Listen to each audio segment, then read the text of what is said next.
That's St Etienne from earlier on the main stage. With us backstage here at our bus is Mark and Jeremy from the Levellers. How you doing? All right. Not bad, thank you. Earned the drink tonight?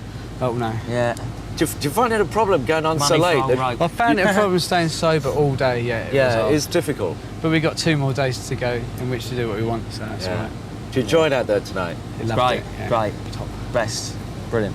You made a lot of reference, and you've been campaigning hard against the criminal justice bill. Yeah. How has this managed to sneak through, you know, without people realising what's going on? It's managed to sneak through for the apathy of the Great British public and the fact that it hasn't been reported by the Great British media.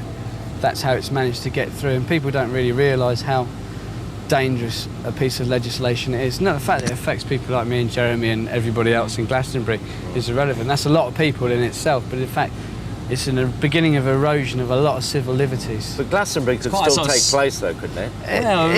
In a restricted form. I mean, I just think it's sort of quite sad when it comes to the state, you know, of a country when it's left up to a rock group, you know, to try and say something about something like this. You know, it just seems to me that it's just a sad state of affairs.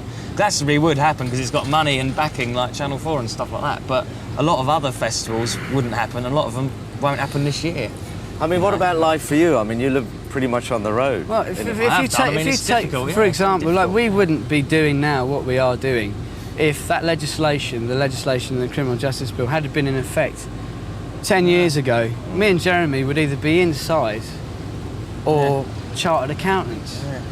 We would never have I can't imagine that, Mark. We never got the band together, because we met on the road and did our first gigs, you know, in squats and traveller sites, stuff like that, which has both been made illegal, you know. And, you know. But I mean, do you feel that you're sort of pressured into speaking out on behalf No, of... we're not pressured into doing it. So we're doing it because we feel it is important. And you know, like Jeremy says, it is a disgrace that it's left to people like us. I mean, like, we're quite willing to do it, but really we shouldn't have to do it. We don't really want to do it. We hate sticking our necks out like this. We hate it, you know. I mean, do you get any hassle because you're so vocal about it? No, because we're not that vocal, because we're quite illiterate, really. Your phone's not being tapped yet, then?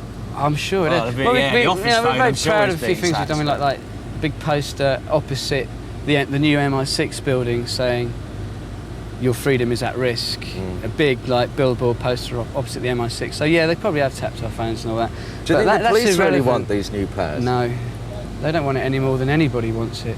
It's a piece of legislation too difficult for them to enforce, like, and it's going to cost them shitloads of money. And it's, I mean, probably some of them want it, you know, the real, you know, fascist ones. But I mean, your average copper, I wouldn't have thought. It's just going to make him an enemy of his public. You know what I mean? Yeah, generally, it's taken them so long to recover their standing in the public eye since that they were used as a tool against the miners. To be used as a tool against like the majority of young people in this country is not going to be good for them. They know that. They're not stupid.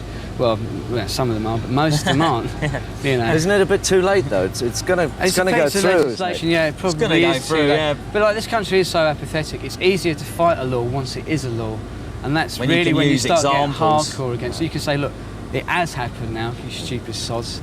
It has happened. Now you're going to have to fight it. You can't say to people, this is probably going to happen. People go, oh, well. Yeah. They go, oh, it might happen to him next door, you know, the scruffy git next door, you know, but I'll be all right. So when will people wake up and realise, hey, wait a minute, we've lost some freedom here? They know somebody that's been arrested and spending 3 months inside for doing nothing other than attending a party, or nothing other than, like, hunt saboteuring, or nothing other than chaining themselves to a bulldozer. When they know someone who's been sent down for 3 months, that's when they'll know, fuck, it's too late. They might want to have like a wedding reception or a dinner or something out in a field, and they'll get nicked for it, you know what I mean? Supposing Tony Blair comes along and said, hey, you know, do a gig and help Labour get elected because we'll repeal the criminal justice.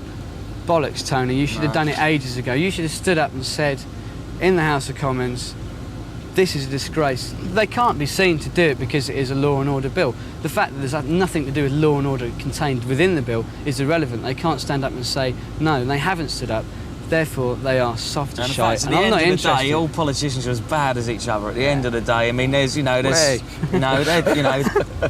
wouldn't put my trust in any of them. So you're going to carry on and keep making a nuisance of yourself, basically. Hopefully, yeah. I mean, like, I'm quite prepared myself to really go to town on this. Really, not for any other reason than that.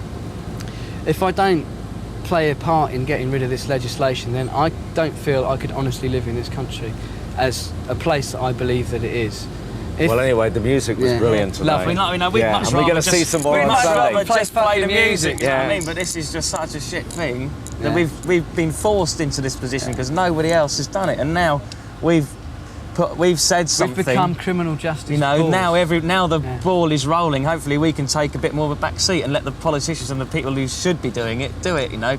And we can just go back to making, you know, rock records and having a good laugh, you know what I mean? Which we'd much rather be doing. Thanks for your time. Thank you. Stay tuned on Channel 4. Coming up, we have the Beastie Boys. We've got Rage Against the Machine, and we've also got the Spin Doctors too. All coming up right after this.